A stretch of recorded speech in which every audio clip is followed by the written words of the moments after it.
And I wish this new cohort, once they come out there in the field, they are going to support us, and then we are able to ensure that this country is food secure in matters of animal protein.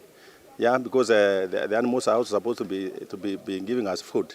So for me, I want to say that the people who brought this kind of training, they are highly welcome.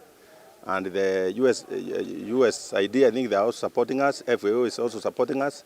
And we think as counties, we are also going to chip in and also, lobby for the social envelope from the county so that some money can be put for this particular training so that instead of, being supported only, we can also do a bit of cost sharing. We can sponsor one or two people. So already we have had that discussion. I want to say that at the moment, in the FCDC counties, the other counties, there's a lot of challenges. And one of the major challenges that we have there is drought, where most of the counties have slipped into alarm stage, and we are likely to drip into emergency. I can say that this drought could be compared to the drought of 1984, for those who can remember. But due to interventions which have been done by partners and the counties and the national government, that's why you can see the effect is not as devastating as 1984. In Isiolo, we have lost quite a number of animals, and I think even for other counties, I think for cattle, we have lost around 5%. They have died. Sheep have sent 3%, goats have sent 2%, and the camel, which is a little bit more resistant to the drought, we see it as a drought-resistant animal, we have lost 0.5%. So going forward, a number of interventions have been proposed, and some of them we are doing, as I said. One of them is the cash transfer, that is cash transfer to the affected families. Then we have provision of water, that's water tracking is also being done.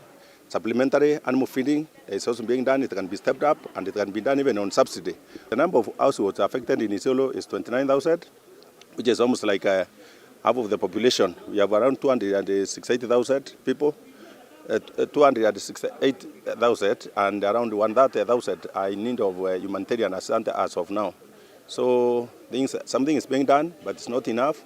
So to alleviate the suffering and ensure that people don't die, stepping up of the interventions should be done. With regards to animal disease surveillance, you cannot do it theoretically. This is not something you do only on paper. You actually need to practicalize it, and localization is one of the policy of our funder. Localization means you really work with the community to solve the issues arising from the community. So in this particular regard, we thought the best people that can most benefit from this type of program are the frontline officers. So these are officers right there in the field who interface with farmers on a daily basis, who interface with the community on a daily basis. So through this program, they are able to actually implement activities that are relevant and very useful at the local community where they are based. In terms of the drought mitigation, FAO had been partnering with the government.